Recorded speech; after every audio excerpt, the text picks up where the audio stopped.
Now, days after the Delhi government lifted the ban on diesel cars above 10 years and petrol cars above 15 years, there is a new order which has now been issued. Now, this order states that no fuel will be given to vehicles falling under the end-of-life vehicles category in the national capital from the 1st of November.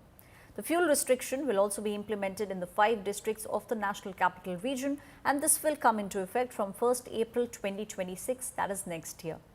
A meeting of the Commission of the Air Quality Management was held after the Delhi government wrote to them to review the decision towards no fuel for the end-of-life vehicles from the 1st of July.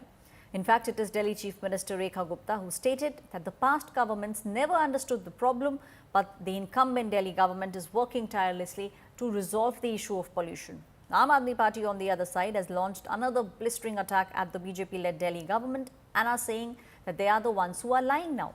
Former Delhi Minister Saurabh Bharadwaj also claimed that he will move, and this move will only benefit the car dealers and not Delhiites. Delhiites will be suffering. This is what Aam Aadmi Party says now. एक तकलीफ थी जनता की जो पिछली सरकारों ने कभी समझी नहीं थी।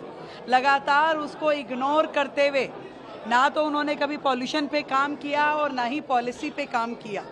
जब ये विषय CAQM ने तय किया और जिसमें माननीय न्यायालय का भी आदेश इसमें शामिल था, तो हमने दिल्ली की जनता का तकलीफ उनके सामने रखी थी कि इस तरीके से दिल्ली की जनता के साथ अन्याय नहीं होना चाहिए।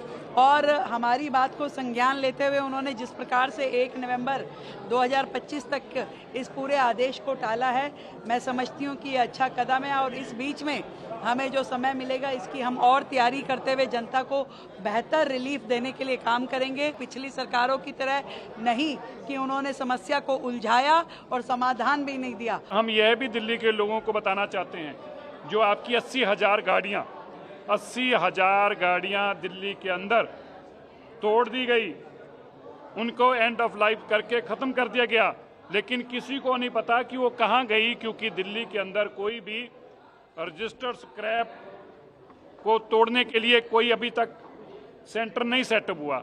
आम आदमी पार्टी ने लोगों की लाखों रुपए कीमत की गाड़ियों को हजारों रुपए में कबाड़ियों के हाथ में थमा दिया।